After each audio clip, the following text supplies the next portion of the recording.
There's no reason why that couldn't be your story. You don't have an expiration date. Ooh, I love that. The actual pages. Like, that's all that matters at the end of the day. This is the Authors and Agents Podcast. Krysti, thank you so much for joining me today. I'm super excited to talk to you. I know you've got a book coming out here soon. We're Never Getting Back Together. Could you tell me about that one? Yeah, of course. So thank you so much for having me on your podcast. It's so exciting to be here and to get to chat with you. And I would love to talk about Never Getting Back Together. So this book is the second book that I'm publishing, and it is a small town second chance romance. It is very much Gilmore Girls meets Sweet Home Alabama. I love that. I know, two of my favorite shows and movies. So it was really, really fun to write. It follows a main character named Quinn, who is hustling to make her dream of owning her own small business come true. But unexpectedly, her ex-boyfriend comes back to town. He hasn't been back since they graduated high school 3 years ago, and they did not end their relationship on a very good note. But almost as soon as he gets back to town, the two of them get roped into hosting their small town annual Founders Festival together. So there are a lot of town events and just hijinks that go on. There's a lot of quirky characters, which is very much the Gilmore Girls vibe, and it's a lot of fun. This book also incorporates some representation of chronic illness. So the main character has the same chronic illness that I do. So we get to see her kind of incorporate that into her life and manage it. But the book is also very, very lighthearted. It's very fun. It's funny. It's romantic. So I wanted to show that chronic illness can be part of your story, but it isn't your entire story. In this book, her love story is her story. I love it. It sounds amazing. Well, I just finished reading Not If I Date You First, which was your first published book. So Can you give us a little bit of a blurb on that one too? Yeah, absolutely. So Not If I Date You First, my debut novel, came out in July. And that book is an enemies to lovers, fake dating rom-com. And it follows a young girl named Ada who just graduated from high school, and she's landed her dream internship working as a celebrity photographer, aka a paparazzo. Yeah. And yeah, on her first day working, she gets into an altercation with Liam Anders, who is Hollywood's hottest golden boy at the moment. And as they're interacting, some other paparazzi take pictures of the two of them together, and the media kind of spins the story to present it like the two of them are in a relationship, which surprisingly gives a boost to both of their careers. So they decide to continue faking a relationship for the cameras. But of course, with any fake dating relationship, that line between what's pretend and what's real kind of gets a little bit blurry. They start to catch feelings for one another. And at the same time, Ada's boss is really pressuring her to uncover secrets about Liam and help her reveal them to the media so they can make money. And so it really explores a lot of themes around ethics in media and paparazzi, and just the way that information is portrayed, and also some of the responsibility that we have as consumers and the type of stories and pictures that we're clicking on, that we're reading about, and how that kind of drives the whole industry. Yeah, I loved it. I thought it was a very, fun read, but of course hit some heavy things in it, but I really enjoyed it. So I'm excited to read We're Never Getting Back Together, because Gilmore Girls, amazing, favorite, and Sweet Home Alabama, amazing, favorite. So that'll be super fun to read. Well, thank you so much. I really appreciate you reading.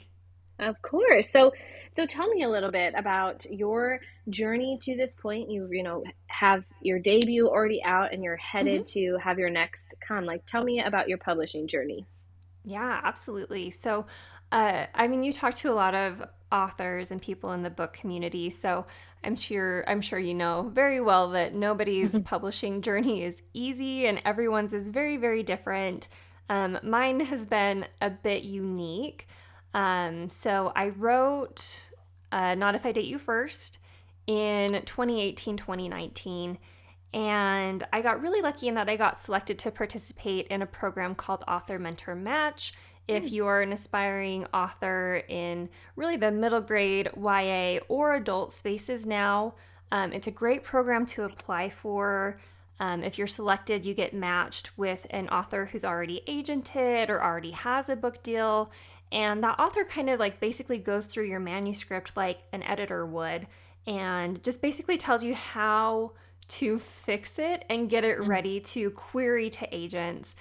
So I got to do that, which was really cool. My author mentor was amazing. I learned so much. It's basically like doing a really quick version of an MFA. Like you just learn so much about writing and the publishing industry and all that goes into that.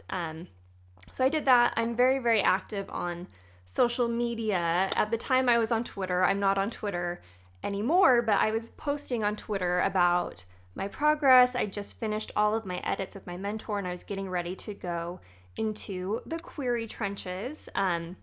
For listeners who might not be familiar with all the publishing process and jargon, so querying is after you've written your manuscript, you have to start submitting it to agents because publishing houses don't usually take unsolicited manuscripts from authors. They only accept them from agents. That's kind of like the first round of vetting, so to speak, to make sure your manuscript is actually something that they want to take the time to read because they get thousands and thousands of manuscripts. So I posted on Twitter that I was finished and I actually had an agent reach out to me and say they liked the premise and they wanted me to send it to them, which is really, really cool.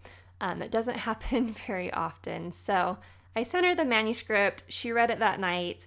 The next day contacted me with an offer of representation. So really, really cool. But unfortunately, we went on submission in 2020, which is kind of like the worst time you could have gone on submission in recent publishing history because they just like editors were not buying manuscripts because I mean the world was just so upside down and no one knew what was going to happen or how books would sell. So we go on submission and ultimately my book did not sell. We were on submission for about a year. That's not uncommon. That happens to tons and tons of authors. And so I was kind of at that point where you either have to shelf the book, meaning you just kind of tuck it away in a shelf and write something new and move forward. But my author mentor had won a Waddy Award for hers. And a Waddy Award is something that you get from Wattpad, which is a really cool platform. They've got like almost 100 million readers that participate on Wattpad, and authors can upload their manuscript there. And I just knew that this book had a commercial enough premise that it would do well on Wattpad. Just the celebrity like paparazzi dynamic, kind of that like high drama thing does very, very well on Wattpad. So I was like, you know what?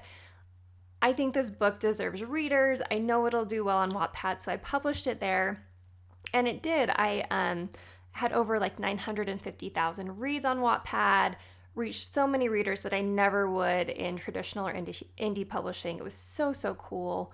But ultimately, with Wattpad, you don't make money as an author typically.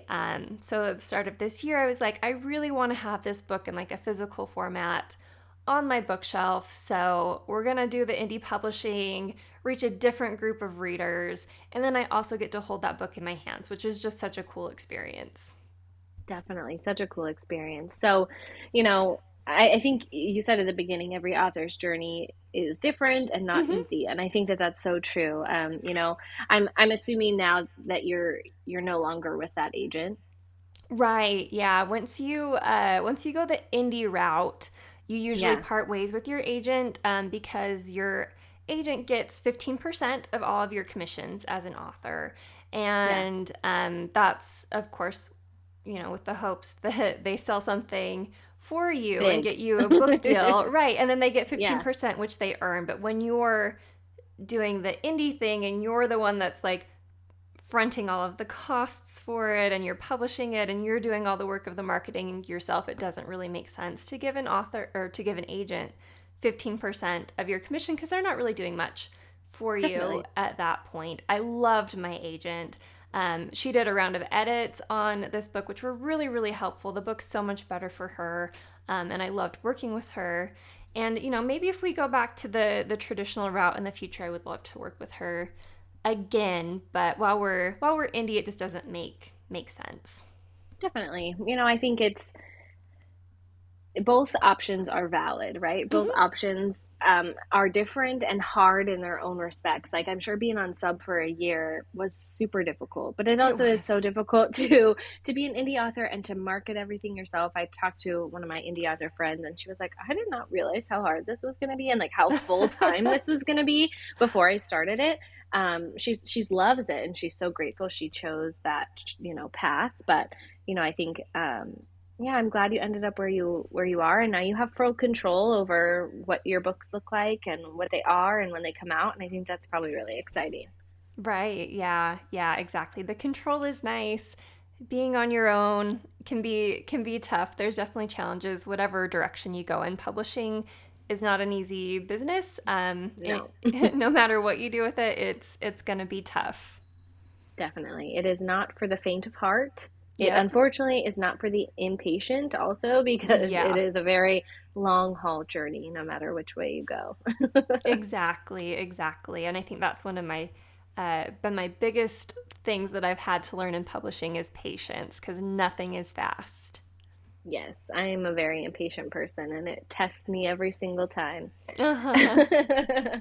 So Krysti, who are some of your favorite authors to read and why do you love them? Oh, that's such a great question. So I really, really love Sarah Adams. I'm not sure if you're familiar with her work. No, I haven't read her. Oh, she's But I'm wonderful. gonna write it down. So, yeah, she wrote The Cheat Sheet is one of her big ones.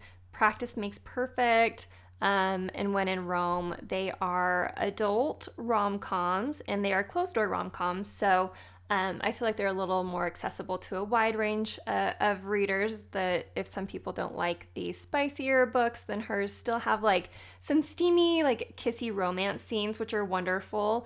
But they are closed door. So ultimately, I feel like a lot of people are comfortable reading them and they're also very entertaining. And her characters are just so delightful. Like she is just a ray of sunshine. Her books are a ray of sunshine. Like if you're ever having a rough day, like I absolutely recommend picking up a Sarah Adams book. That's a great recommendation. I love when you pick up a book and it's just like, I feel so good reading this. Yeah, absolutely. Awesome. And then Lynn Painter is fabulous. She writes both adult and YA books. Some of her YA books are like my very favorite YA rom-coms and romances, but like Better Than the Movies, The Do-Over, and then she has another one called Betting on You that's coming out. And she's got like a very Nora Ephron kind of tone, right? So like you've got Mail, Sleepless in Seattle, all those classic like 90s rom-coms. Like her voice is very similar to that, and I adore everything she writes. I love it. I love me a 90s rom-com. Those are so good. Me They're too. so good. They stand the are. test of time. They do. I'm so curious to see if like rom-coms that are coming out now are going to have like that same iconicness that those 90s rom-coms really did. We'll see about it. I'm not convinced. I know. They'll be as good. I know. It was like the golden age of rom-coms. Yes. So you said that you wrote Not If I Date You First in 2018 and 2019. Mm-hmm. Did you consider yourself a writer before that, or was that like your first real attempt at writing a book? Oh, you know, it was a very up and down thing for me. So I started writing probably in 2010.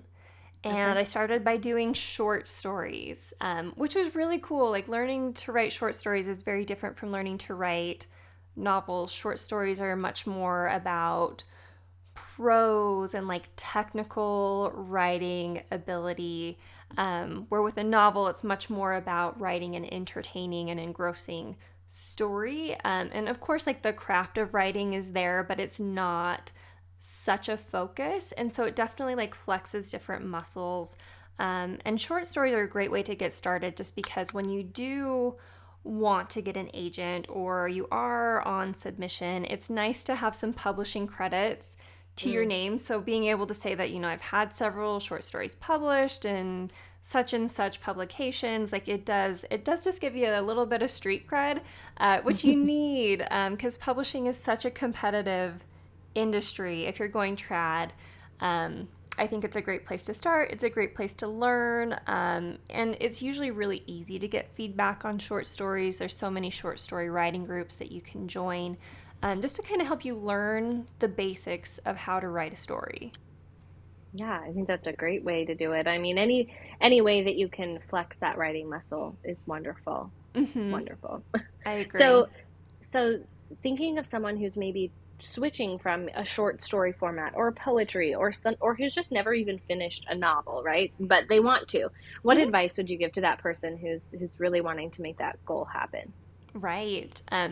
So I actually got some fabulous advice for that specifically because I had written so many short things, but I was just struggling with getting myself to finish writing a novel. And I think the hardest thing that we as authors have to learn how to deal with is allowing ourselves to write badly and embracing like writing badly, because you cannot finish a whole book, if you can't let yourself write badly. Like you just can't. You're never going to get everything right the first go. Like you have to let yourself write badly. And so we actually have a ton of amazing book events here in Salt Lake City, which is surprising. But Neil Gaiman came to town one day, and so this was October 2018. Me and my husband went to his event, and he was talking about how if you are an aspiring author and you keep starting projects and you just can't let yourself finish them because you feel like they're bad, what you need to do is just get out a notebook, just sit down, write your book, like start to finish, like don't reread anything. Where you're writing on paper, you can't hit that delete button and like fixate on like making sentences perfect. Like you just have to keep that pen moving. And so I did write Not If I Date You First. It took me about a month of just writing it in a couple of notebooks, just start to finish. And like I'm not gonna lie, those notebooks are filled with hot garbage. Like that story is absolutely terrible, but I got it down. And then once you have it down, then you can fix it. And the fixing part, at least for me, is like the fun part. It's the easier part. It's the drafting that is so intimidating. Like that blank page and trying to write well is just, it's tough. So yeah, like learn how to write badly, and that's like the key to success. Oh, I think that's great advice. I've talked to some authors who they tell me like they edit as they go. They can't do that. They can't like leave an issue or leave something they know is hot garbage and continue on. And I'm like, oh, that would be so hard for me, because I have made it to that point where I'm like, yes, I know there are mistakes. I know there are holes, but I'm going to keep going because I love that part too, where I can go back and be like, okay, I'm fixing it. It's going to be better, but you at least need to finish something and get it finished so you can work with it, right? You can't revise an empty page. So I think that's awesome advice. Yeah, exactly. And I love that you're kind of like doing the same thing. And like, there's no like prescriptive advice for writing, right? Like if you're a perfectionist that's going to take it slowly, one line at a time, and that's how you enjoy writing, like that's cool. Like do that. It just didn't work for me. Like I had to write a pile of steaming garbage to be able to go back and finish it. Yes. I think that's what I love too, is like everybody has their own process. Everybody has their own way that works for them. And I love it because we can all figure that out and have the freedom to figure out, what works best for each of us. And also I didn't know that you were in Salt Lake, so please say hello to the Wasatch Mountains for me because I miss them. Oh, are you from Utah? I lived there when I was younger, and my husband, we have tons of friends and family there, so we go there like multiple times a year, but those mountains are our favorite. Awesome. Yeah, they're gorgeous. And if you're ever here, we'll have to meet up and go book shopping or something. Yes, that sounds lovely. We go Yeah. usually every fall, every like spring and every summer, but we'll see. We'll see what our Awesome. life holds. Yeah.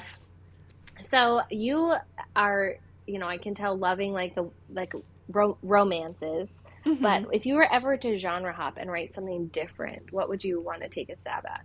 Yeah, that's a great question. So I do, I adore romance, I adore rom-coms, and I also really love cozy mysteries. I would love to be able to write a cozy mystery, but every time I try, like, it just turns into a rom-com, like, in the first chapter. Like, instead of, like, having, like, suspense building, I'm like, but what if we put the love interest here? Well, what if they fall in love? Exactly. So I don't know. That's just the way that my imagination works, is I just am very much a romance writer, and I'm kind of just learning to embrace that. But if I ever could write in a different genre, I would love to write a cozy. Well, I think there's got to be a way where you can do a cozy mystery romance together. You just got to figure out, like, you got to do each storyline and push them together. Exactly. And there are people writing like rom cozies now. So it's like a rom-com, but like with murder in it. So maybe someday I could do that. It's just definitely something that I would need to take some time and also do a lot of like research and learning and growing as an author. So maybe one day. One day. Well, speaking of cozy mysteries, you host a podcast called Get Cozy. Can you tell me about that? Yeah, so it's a lot of fun. I interview authors mostly, and it's usually cozy mystery and thriller authors, but we do occasionally have some romance authors on as well.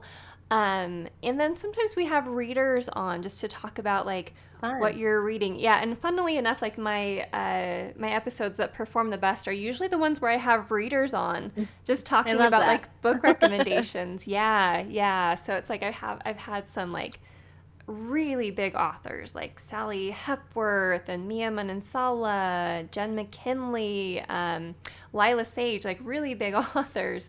But it's the ones with the readers that people want to listen to, which I find like so endearing, and I really love that.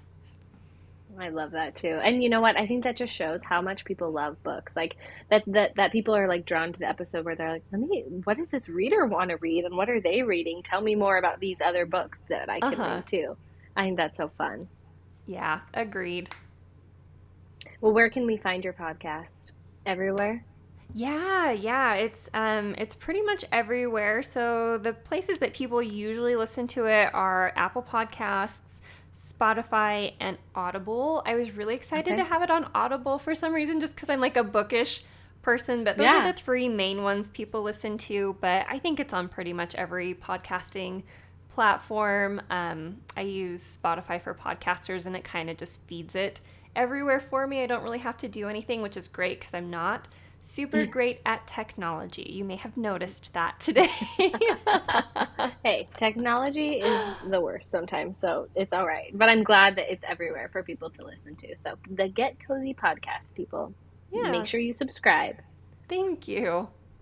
Yes. So now you talked a little bit about like good advice, the best good advice you got for writing. What's the worst writing or publishing advice that you've been told yourself or that you've seen out in the industry?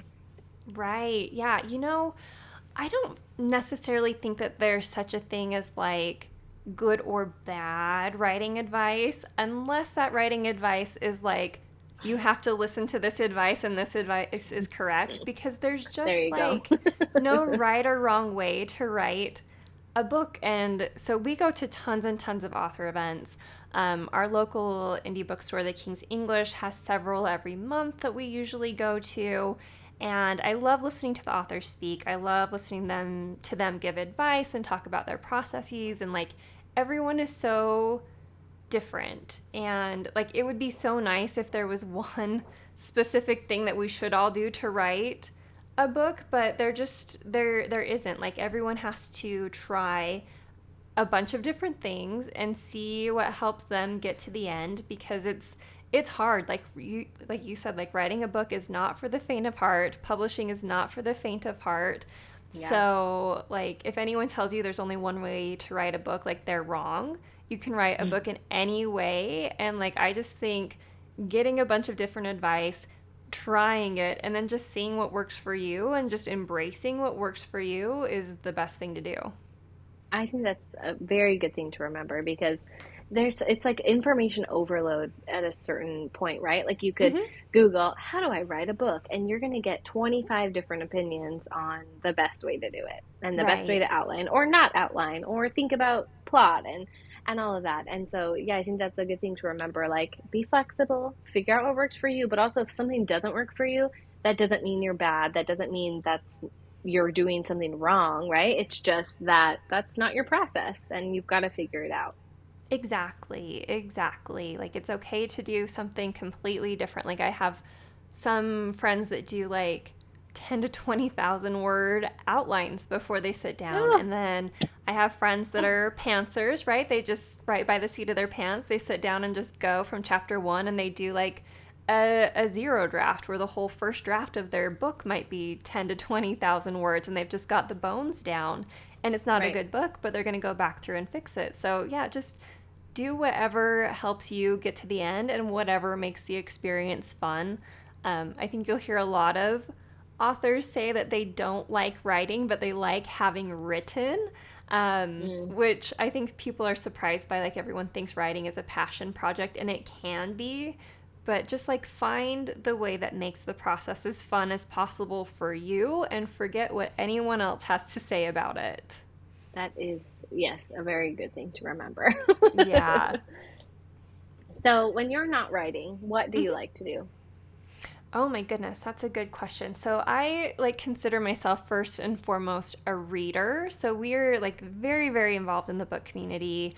I run a book club through the King's English Bookshop, our local indie, and we do a lot with them, like book club meetings, book events. I moderate a lot of events, so I will interview authors in person for them, which is really, really fun. And then I also love growing pumpkins. Like I fancy myself an amateur pumpkin farmer. Yeah, like pumpkins are so charming and they're so fun to grow. So like now that we're in the fall season, like this is my time to shine.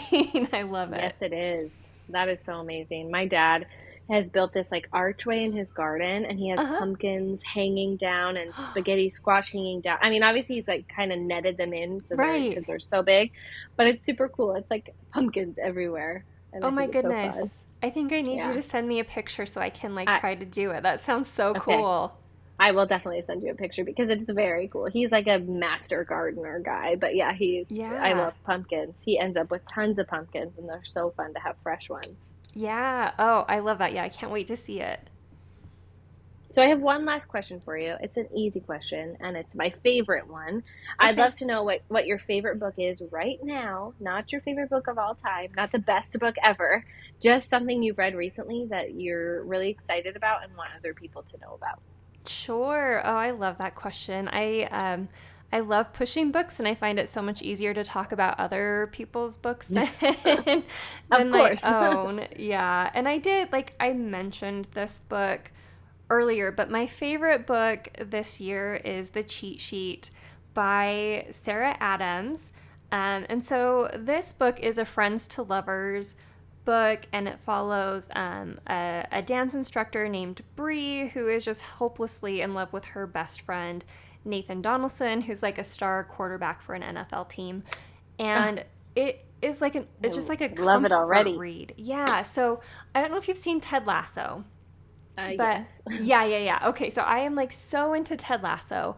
And so I feel like what she's done with the football team is just captured that like sweet, wholesome, like sensitive side that the AFC Richmond players kind of had, and put that in this NFL team, right? So like the guys are like cinnamon rolls. They're so sweet. I absolutely adore them. Like Brie is amazing. I just like want to be like her. She's such a wonderful human being.